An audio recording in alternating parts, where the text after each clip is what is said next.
मैं विकास सर आप सभी का वेलकम करता हूं।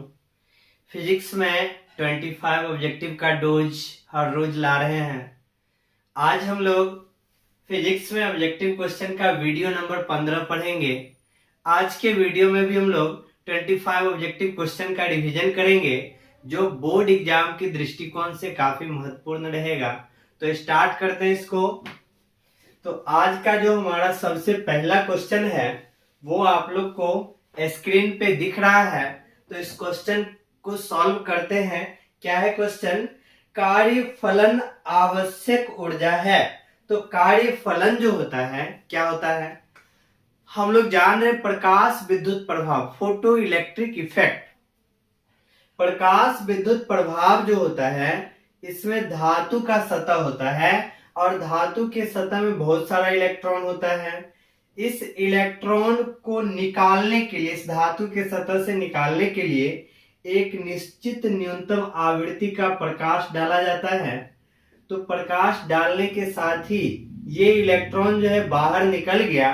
तो इस इलेक्ट्रॉन के उत्सर्जन के लिए जो आवश्यक ऊर्जा होता है वही ऊर्जा हमारा कार्यफलन होता है। तो कार्यफलन क्या हो गया? धातु के सतह से इलेक्ट्रॉन को निकालना है, इसके लिए जो आवश्यक ऊर्जा है। तो यहाँ पे हमारा आंसर क्या आ जाएगा? एक इलेक्ट्रॉन को सतह से ठीक बाहर निकालने के लिए। तो हमारा जो पहला क्वेश्चन है इसका आंसर क्या आ जाएगा? एक इलेक्ट्रॉन को सतह से बाहर निकालने के लिए। तो पहला का क्या आ जाएगा? सी नंबर हो गया। पहला का आंसर सी हो गया। अब हम लोग नेक्स्ट क्वेश्चन सेकेंड नंबर, दूसरा नंबर पे देखते हैं। दूसरा नंबर क्वेश्चन बोला जा रहा है प्रकाश विद्युत प्रभाव की व्याख्या में प्रकाश को माना जाता है। तो प्रकाश विद्युत प्रभाव में प्रकाश को जो है कण माना जाता है। पार्टिकल यानी कण मान के जो है प्रकाश विद्युत प्रभाव का व्याख्या किया गया है। तो प्रकाश विद्युत प्रभाव में प्रकाश को क्या माना जाएगा? कण माना जाएगा। तो हमारा आंसर क्या हो जाएगा? बी नंबर हो जाएगा। दूसरा का आंसर क्या हो गया? बी नंबर हो गया। नेक्स्ट हम लोग थर्ड नंबर पे, थर्ड नंबर में बोला जा रहा है प्रकाश से संबंधित सभी घटनाओं की व्याख्या के लिए आवश्यक है। प्रकाश से सभी घटनाओं की व्याख्या के लिए तो तरंग सिद्धांत है ऑप्शन, क्वांटम सिद्धांत है सी नंबर में, दोनों है। तो सभी घटनाओं की व्याख्या के लिए दोनों तरंग सिद्धांत और क्वांटम सिद्धांत दोनों जरूरी पड़ता है। तो हमारा आंसर क्या आ जाएगा? C number. तीसरा का क्या हो गया? सी। नेक्स्ट हमारा है चौथा नंबर। चौथा में बोला जा रहा है कैथोड किरणें हैं। ऑप्शन है विद्युत चुंबकीय तरंग, धन आविष्ट कण, अनाविष्ट कण, ऋण आविष्ट कण। तो कैथोड किरण जो होता है ऋण आवेशित किरण होता है। कैथोड किरण पढ़े, ऋण आवेशित किरण होता है और कैथोड किरण से ही हम लोग इलेक्ट्रॉन का खोज हुआ था, कैथोड किरण से ही। तो यहाँ पे कैथोड किरण कौन सा कण हो जाएगा? ऋण आविष्ट कण हो जाएगा। डी नंबर हो जाएगा। चौथा का डी नंबर हो गया। फिर हमारा पांचवा नंबर है। पांचवा में प्लांक स्थिरांक की विमा पूछा जा रहा है। प्लांक स्थिरांक की विमा पूछा जा रहा है, डायमेंशन। तो फॉर्मूला हम लोग पढ़े हैं, E बराबर एच म्यू होता है। E हमारा ऊर्जा है, यहाँ पे म्यू जो है आवृत्ति है। तो H बराबर हो जाएगा E बट्टा म्यू हो गया। यहाँ पे E हमारा क्या? ऊर्जा है। तो ऊर्जा का विमीय सूत्र हम लोग को पता है, ml² T इनवर्स 2 होता है। किसका? ऊर्जा का। इसके बाद आवृत्ति, आवृत्ति जो होता है हमारा 1 बट्टा में आवर्त काल, और आवर्त काल T नीचे है ऊपर जाता है तो T इनवर्स 1 हो जाता है। तो आवृत्ति का T इनवर्स 1 हो जाता है। अब यही चीज जब ऊपर जाएगा, -1 है तो ऊपर जाने पे +1 हो जाएगा। तो +1 जैसे ही होगा तो यहाँ पे T पे पावर -1 बच जाएगा। तो बीमा क्या हो गया? प्लांक नियतांक का ml² T इनवर्स 1। खोजते हैं कौन सा ऑप्शन है? ml² T इनवर्स 1, ए नंबर ही ऑप्शन है। तो हमारा पांचवा का क्या आंसर आ गया? ए नंबर आ गया। नेक्स्ट क्वेश्चन देखिए तो क्या कहा जा रहा है। नेक्स्ट क्वेश्चन को सॉल्व करना है। छठा नंबर, छठा नंबर में बोला जा रहा है कैथोड किरणें में निहित है। यानी कैथोड किरणें में क्या निहित है? ऑप्शन है तेज धनाविष्ट कण, गलत है। तीव्र इलेक्ट्रॉन की धारा। तो कैथोड किरण में क्या है, तीव्र इलेक्ट्रॉन की धारा है। तो हमारा आंसर क्या हो जाएगा, बी नंबर। छठा का क्या हो जाएगा, बी नंबर हो गया, छठा का बी। नेक्स्ट हमारा है सातवां नंबर। सातवां नंबर में बोला जा रहा है मास ऑफ इलेक्ट्रॉन, यानी द्रव्यमान तथा आवेश का एक इलेक्ट्रॉन जो है विराम अवस्था से भी वोल्ट विभवांतर से गुजरता है, तो इसकी महत्तम ऊर्जा पूछा जा रहा है। तो ऊर्जा हम लोग को पता है क्यूवी के बराबर ऊर्जा होता है, और यहाँ पे इलेक्ट्रॉन है तो इलेक्ट्रॉन के लिए ऊर्जा क्या आ जाएगा, क्यू। ऊर्जा हमारा क्यू भी होता है, तो क्यू आवेश है तो आवेश के रूप में इलेक्ट्रॉन है तो ईवी हो जाएगा। सातवां का देखिए कौन सा ऑप्शन है, ईवी, यानी डी नंबर हो जाएगा। सातवां का क्या हो जाएगा, डी नंबर हो जाएगा। अब आठवां नंबर क्वेश्चन है, गैस चालकता तब प्रदर्शित करता है जब दाब कम किया जाता है। दाब घटने से गैस का चालकता जो बढ़ने लगता है, तो गैस तब चालकता प्रदर्शित करेगा जब उसका दाब क्या किया जाएगा, घटाया जाएगा, यानी कम किया जाएगा। तो दाब कम किया जाता है, तो हमारा आंसर क्या आ जाएगा, बी नंबर। आठवां का क्या हो गया, बी नंबर। नेक्स्ट देखिए तो 9 नंबर में बोला जा रहा है वह घटना जिसमें कुछ धातुओं पर प्रकाश पड़ने पर उनसे इलेक्ट्रॉन उत्सर्जित होता है कही जाती है। तो प्रकाश विद्युत उत्सर्जन, प्रकाश विद्युत उत्सर्जन यानी प्रकाश डालने से ही धातु के सतह से इलेक्ट्रॉन का उत्सर्जन। तो ये घटना प्रकाश विद्युत प्रभाव, यानी यहाँ पे है प्रकाश विद्युत उत्सर्जन। तो यहाँ पे हमारा आंसर क्या आ जाएगा, ए नंबर। नंबर का क्या हो गया, ए। नेक्स्ट देखिए तो 10 नंबर, इसमें बोला जा रहा है मिलिकन की तेल बूंद विधि द्वारा ज्ञात किया जाता है। तो इलेक्ट्रॉन का आवेश, इलेक्ट्रॉन के बारे में आप लोग को बताया गया है। इलेक्ट्रॉन का खोज जो है जे जे टॉमसन के द्वारा किया गया था, और इलेक्ट्रॉन का नाम, इलेक्ट्रॉन जो है एस्टोनी नामक वैज्ञानिक के द्वारा दिया गया था। और इलेक्ट्रॉन पे जो आवेश होता है, इस आवेश का मान मिलिकन साहब के द्वारा दिया गया था। मिलिकन तेल बूंद प्रयोग जो है, और इलेक्ट्रॉन के द्रव्यमान का मान जो है टॉमसन के साथ, टॉमसन, जे जे टॉमसन के द्वारा ही दिया गया था। तो यहाँ पे है मिलिकन की तेल बूंद विधि द्वारा क्या बताया गया था, आवेश का मान बताया गया था। तो हमारा आंसर क्या हो जाएगा, बी नंबर हो जाएगा। 10 का क्या हो गया, बी नंबर हो गया। अब 11 नंबर देखिए तो 11 में बोला जा रहा है इनमें कौन आवेश रहित, मतलब किस पे जो आवेश नहीं है। तो हमारा पहला है अल्फा पार्टिकल। अल्फा कण पर तो आवेश होता है, पॉजिटिव चार्ज होता है। अब बी नंबर हमारा बीटा कण। बीटा कण पे जान रहे हैं, बीटा कण मतलब इलेक्ट्रॉन का प्रवाह, ऋण आवेशित कण। फोटोन पार्टिकल, तो फोटोन पे जो है कोई आवेश नहीं होता है। और प्रोटॉन, प्रोटॉन मतलब जान रहे प्लस चार्ज होता है। तो हमारा जो आंसर सी है, ये फोटोन हमारा आवेश रहित कण है। तो 11 का क्या हो जाएगा, सी नंबर हो जाएगा। 11 का हमारा सी हो गया। नेक्स्ट देखिए तो 12 नंबर। 12 में बोला जा रहा है कैथोड किरणें समूह है। तो कैथोड किरणें किसका समूह है, इलेक्ट्रॉन का समूह है। कैथोड किरणें किसका समूह है, इलेक्ट्रॉन का। वही एनोड किरण पूछा जाता तो एनोड किरण जो हमारा प्रोटॉन का समूह है। यहाँ पे हमसे क्या पूछा जा रहा है, कैथोड किरण। तो कैथोड किरण किसका समूह, इलेक्ट्रॉन का। तो हमारा आंसर क्या आ जाएगा, 12 का ए नंबर। 12 का क्या हो गया, ए नंबर हो गया। नेक्स्ट हम लोग 13 नंबर को देखते हैं। 13 नंबर क्वेश्चन में बोला जा रहा है इलेक्ट्रॉन वोल्ट मापता है। तो इलेक्ट्रॉन वोल्ट किसको मापता है, ऊर्जा को। बहुत बार पढ़ चुके हैं हम लोग, पढ़ चुके हैं। एक इलेक्ट्रॉन वोल्ट जो होता है 1.6 गुना 10 के पावर -19 जूल। और जूल हमारा क्या होता है, ऊर्जा होता है। इलेक्ट्रॉन वोल्ट किसको मापता है, ऊर्जा को मापता है।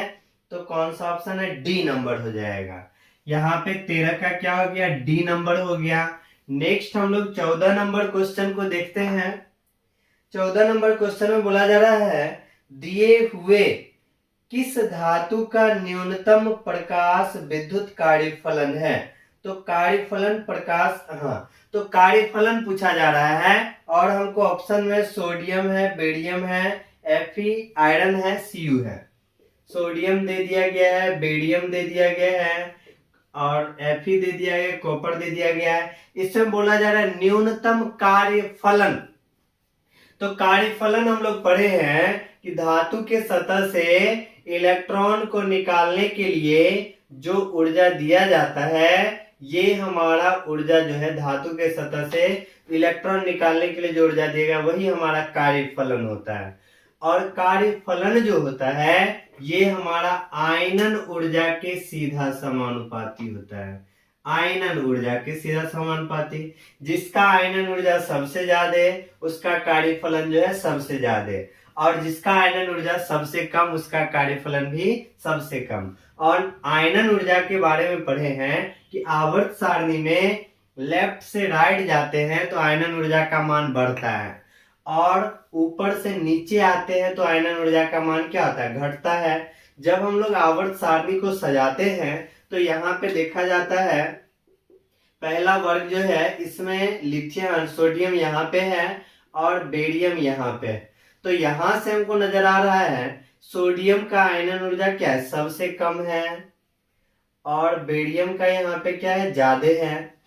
और इस दोनों में बात किया जाए Fe और Cu में, तो हमारा आवर्त सारणी में पहले Fe आता है तब Cu आता है।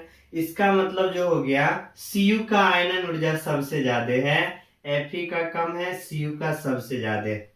तो इस तरह से ये हमारा क्रम हो गया। तो ये क्रम है, तो इसके अनुसार हम लोग देख रहे हैं सबसे कम कार्यफलन, न्यूनतम कार्यफलन जो है वो किसका हो जाएगा, सोडियम का हो जाएगा, क्योंकि इसका आयनन ऊर्जा सबसे कम है। और सबसे ज्यादा पूछा जाता तो कॉपर का हो जाता। तो यहाँ पे हमारा आंसर क्या हो जाएगा, सोडियम। सोडियम हो जाएगा। तो 14 नंबर में देखिए कौन सा ऑप्शन है, सोडियम हो जाएगा। न्यूनतम प्रकाश विद्युतीय कार्यफलन सोडियम का। 14 का क्या आंसर आ जाएगा, ए नंबर। नेक्स्ट क्वेश्चन पे हम लोग चल रहे हैं। नेक्स्ट हमारा है 15 नंबर। 15 नंबर में क्या है, लेमडा तरंगदैर्ध्य वाले फोटो उनकी ऊर्जा है। तो फोटोन की ऊर्जा तो हम लोग को पता है E बराबर होता है Hc बट्टा में लेमडा होता है, यही ऊर्जा का फॉर्मूला है। तो Hc बट्टा लेमडा देखिए तो कौन सा ऑप्शन है, बी नंबर। 15 का हमारा क्या हो जाएगा, बी नंबर आंसर हो जाएगा। 15 का बी हो गया। नेक्स्ट क्वेश्चन हम लोग चल रहे हैं 16 नंबर। 16 नंबर में क्या बोला जा रहा है, m द्रव्यमान है, कोई कण भी चाल से गतिशील है, उससे संबंधित तरंगदैर्ध्य लेमडा हो तो यहाँ पे कौन सा सही है, एम बी बट्टा लेमडा गलत है, एम बट्टा एच न्यू यहाँ भी चाल है, वेग है, एम बट्टा एच ये भी गलत है, एच बट्टा एम भी हो जाएगा। तो यहाँ पे अगर द्रव्यमान m है, कण की चाल भी है और तरंगदैर्ध्य लेमडा है, तो यहाँ पे h बट्टा एम भी आ जाएगा, सी नंबर। 16 का क्या आ गया, सी नंबर। तीनों में संबंध बोला जा रहा है। तो यहाँ पे लेमडा जो होता है h बट्टा एम भी आ जाता है। अब इसके बाद हमारा जो 17 नंबर क्वेश्चन है, 17 में क्या बोला जा रहा है, बीटा किरणें विक्षेपित होती है। किसके द्वारा बीटा किरणें विक्षेपित होती है, गुरुत्वाकर्षण क्षेत्र गलत है, केवल चुंबकीय क्षेत्र, केवल विद्युतीय क्षेत्र नहीं, दोनों के द्वारा, चुंबकीय एवं विद्युतीय क्षेत्र दोनों के द्वारा बीटा किरणें विक्षेपित होती है। तो हमारा आंसर क्या आ जाएगा, डी नंबर। बीटा किरणें किसके द्वारा, विद्युतीय और चुंबकीय क्षेत्र दोनों के द्वारा विक्षेपित होती है। तो answer D number. Next question हमारा 18 नंबर है। इसमें बोला जा रहा है एक रेडियो समस्थानिक की अर्ध आयु 5 वर्ष है, 15 वर्ष में क्षय होने वाले पदार्थ के परमाणुओं का अंश होगा। तो अर्ध आयु जो है इसका कितना है, 5 वर्ष है। 5 वर्ष हो गया तो 15 वर्ष, 15 वर्ष तो मान लेते हैं कि कोई भी पदार्थ जो है प्रारंभ में कितना था, पूरा 1 था, पूरा 1 था। 5 वर्ष जैसे ही बीता तो ये अपने का आधा हो गया। अर्ध आयु मतलब होता है, हाफ लाइफ मतलब होता है कि कोई भी पदार्थ अपने प्रारंभिक अवस्था का आधा जितने समय में होता है वही हमारा अर्ध आयु होता है। तो क्वेश्चन में बोला जा रहा है 15 वर्ष पश्चात कितना अंश बचेगा, तो अर्धायु दे दिया गया 5 वर्ष। मान लेते हैं प्रारंभ में कितना था, पूरा 1 था, 5 वर्ष बीता तो आधा हो गया, फिर से 5 वर्ष बीता तो फिर से आधा हो जाएगा, यानी यहाँ पे 1/4 हो गया। 15 वर्ष का रहा है, 15 वर्ष पश्चात, तो अभी तो हमारा 10 वर्ष हुआ, फिर से अगर 5 वर्ष हो गया तो ये हमारा 1/8 हो जाएगा। तो अब देखिए टोटल 15 वर्ष हो गया, 15 वर्ष पश्चात ये 1/8 अंश बचेगा, 1/8 अंश। शुरू में 1 था, अब बचा हुआ 1/8, तो कितना अंश क्षय हो गया, तो 1 - 1/8 कर देंगे तो हमारा घटा जो है 7/8। तो 15 वर्ष में जो है 7/8 भाग जो है ये समाप्त हो गया, क्षय हो गया।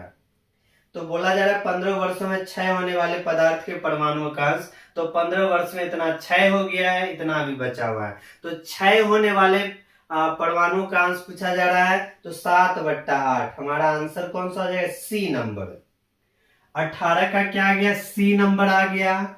नेक्स्ट हम लोग चल रहे हैं 19 नंबर पे। अर्धायु वाला कोई भी क्वेश्चन आएगा इसी तरह से सॉल्व कर लेना है, बहुत आसान रहता है। अब हमारा 19 नंबर है। 19 में देखिए तो जितने समय में किसी रेडियो एक्टिव पदार्थ की राशि अपने प्रारंभिक परिमाण की आधी हो जाए उसको क्या कहेंगे, अर्धायु कहेंगे। अपने प्रारंभिक आयु का आधा हो गया जितने समय में, वो हमारा अर्धायु कहलाता है। तो आंसर कौन सा आ जाएगा, बी नंबर हो जाएगा। 19 का क्या हो गया, बी नंबर। नेक्स्ट हमारा है 20 नंबर। 20 में देखिए तो क्या बोला जा रहा है, अलग अलग स्रोतों से निकली एक्स किरण और वाई किरण के सूर्य में चाल एक्स और जी हो तो। अब यहाँ पे देखिए जो हमारा एक्स किरण है और वाई किरण है, दोनों का दोनों जो है हमारा विद्युत चुंबकीय तरंग है। विद्युत चुंबकीय तरंग, अगर विद्युत चुंबकीय तरंग का बात किया जाए, विद्युत चुंबकीय तरंग का, तो विद्युत चुंबकीय तरंग के रूप में जो है हमारा एक्स किरण आ जाता है, एक्स किरण आ जाता है। फिर इसके बाद गामा किरण आ जाता है, ये हमारा गामा किरण है, गामा किरण आ जाता है। इसके बाद आ जाता है परा बैगनी किरण आ जाता है, परा बैगनी किरण आ जाता है। इसके बाद दृश्य प्रकाश आ जाता है। इसके बाद हमारा अवरक्त प्रकाश आ जाता है, अवरक्त प्रकाश। इसके बाद हमारा सूक्ष्म तरंग, सूक्ष्म तरंग। और इसके बाद जो हमारा आता है रेडियो तरंग, रेडियो तरंग। तो ये सब हमारा जो है ना विद्युत चुंबकीय तरंग होता है। एक्स किरण हो गया, गामा किरण हो गया, पराबैंगनी किरण हो गया, दृश्य प्रकाश, अवरक्त प्रकाश, सूक्ष्म तरंग और रेडियो तरंग। ये सब हमारा जो होता है विद्युत चुंबकीय तरंग होता है। ध्यान रखिएगा, ये सब जो विद्युत चुंबकीय तरंग है, ये सभी तरंग का चाल जो है प्रकाश के चाल के लगभग बराबर होता है, और सभी तरंग का जो चाल जो है लगभग एक जैसा, यानी प्रकाश के चाल के लगभग बराबर होता है। तो क्वेश्चन में बोला जा रहा है एक्स किरण और गामा किरण के सूर्य में चाल एक्स और जी है, तो दोनों किरण का चाल लगभग बराबर हो गया, तो एक्स का चाल और गामा किरण का चाल दोनों क्या आ जाएगा, बराबर हो जाएगा। तो हमारा आंसर क्या आ जाएगा, ए नंबर। 20 का हो गया ए नंबर, 20 का क्या आ जाएगा, ए नंबर हो जाएगा। फिर हम लोग 21 नंबर पे चल रहे हैं। 21 नंबर में बोला जा रहा है गामा किरणों का होता है। तो गामा किरण का जान रहे हैं चार्ज लेस और मास लेस, यानी शून्य आवेश और शून्य द्रव्यमान होता है गामा किरण का। तो हमारा गामा किरण का क्या आ जाएगा, शून्य आवेश और शून्य द्रव्यमान। तो ए नंबर ऑप्शन हो जाएगा। 21 का क्या आ जाएगा, ए नंबर हो गया। फिर देखिए तो 22 नंबर में निम्नलिखित में कौन विद्युत चुंबकीय प्रकृति की नहीं है। यहाँ पे बोला जा रहा है कौन सा नहीं है, तो एक्स किरण। तो एक्स किरण अभी हम लोग देख ही लिए, विद्युत चुंबकीय तरंग प्रकृति का है। फिर प्रकाश किरण, तो प्रकाश तो है ही, विद्युत चुंबकीय तरंग है ही। इसके बाद गामा किरण, गामा किरण भी देख लिए विद्युत चुंबकीय तरंग है। इसके बाद बीटा किरण ऑप्शन है, तो बीटा किरण जो है यहाँ पे हमको नहीं है, तो बीटा किरण विद्युत चुंबकीय तरंग प्रकृति का नहीं होता है और वही खोजने के लिए क्वेश्चन में कहा जा रहा है। तो हमारा आंसर क्या आ जाएगा, डी, बीटा किरण जो विद्युत चुंबकीय प्रकृति का नहीं होता है। तो 22 का हमारा क्या हो गया, डी नंबर। अब हमारा नेक्स्ट 23 नंबर, इसमें बोला जा रहा है निम्नलिखित में कौन विद्युत चुंबकीय तरंग वाले गुण का है। देखिए विद्युत चुंबकीय तरंग से बहुत सारा क्वेश्चन आ रहा है, तो इसमें ऑप्शन में हम लोग को खोजना है विद्युत चुंबकीय तरंग वाले गुण का है, कौन कौन है उसको खोजना है। तो अल्फा किरण, अल्फा किरण हमारा विद्युत चुंबकीय तरंग गुण का नहीं है। बीटा किरण भी विद्युत चुंबकीय तरंग गुण का नहीं है। गामा किरण, तो गामा किरण हमारा विद्युत चुंबकीय तरंग गुण का है। तो हमारा आंसर क्या आ जाएगा, सी नंबर हो गया। तो इसका क्या आ जाएगा, सी नंबर हो जाएगा। अब नेक्स्ट हम लोग 24 नंबर पे चल रहे हैं। 24 में देखिए रेडियो एक्टिविटी की घटना जुड़ी हुई है। तो रेडियो एक्टिविटी की घटना नाभिक के क्षय से, इलेक्ट्रॉन के क्षय से, न्यूक्लियस के विखंडन से। तो हमारा आंसर रेडियो एक्टिविटी, रेडियो सक्रियता जो होता है वो हमारा नाभिक से जुड़ा हुआ है। नाभिक से ही हमारा अल्फा बीटा गामा कण निकलता है, तो वही हमारा रेडियो एक्टिविटी होता है। तो नाभिक के क्षय से जुड़ा हुआ है रेडियो एक्टिविटी। तो 24 का हमारा क्या आ जाएगा, ए नंबर हो गया, 24 का ए। नेक्स्ट हमारा 25 नंबर। 25 में देखिए तो सूरज की ऊर्जा का कारण होता है। तो सूर्य के अंदर जो है ऊर्जा का जो कारण होता है नाभिकीय संलयन अभिक्रिया, जहां पे हल्के हल्के नाभिक आपस में जुड़ते रहते हैं और वहां से ऊर्जा का बहुत ज्यादा विशाल मात्रा प्राप्त होता है। तो सूर्य की ऊर्जा का मुख्य कारण हमारा कौन सा, नाभिकीय संलयन। तो कौन सा ऑप्शन हो जाएगा, बी नंबर हो जाएगा। 25 का क्या हो गया, बी नंबर हो गया। तो आज का हम लोग 25 ऑब्जेक्टिव पूरा कर लिए हैं और आप लोग से उम्मीद है कि आप अपने पढ़ाई को बेहतर ढंग से जारी रखे हुए हैं और हम भी ऑब्जेक्टिव क्वेश्चन बराबर ला रहे हैं। टोटल आप लोग को 500 ऑब्जेक्टिव क्वेश्चन, यानी प्रत्येक दिन 25-25 ऑब्जेक्टिव क्वेश्चन ला रहे हैं। टोटल 20 वीडियो तक लाएंगे जो एग्जाम के दृष्टिकोण से काफी महत्वपूर्ण होने वाला है। और मुझे पूर्ण भरोसा है कि जब ये सभी ऑब्जेक्टिव कंप्लीट कर लेंगे तो एग्जाम में एक भी ऑब्जेक्टिव क्वेश्चन आप छोड़ के नहीं आएंगे, सारा का सारा बन जाएगा। तो पढ़ाई को जारी रखिए, फिर मिलते हैं नेक्स्ट वीडियो में नेक्स्ट 25 ऑब्जेक्टिव क्वेश्चन के साथ। धन्यवाद।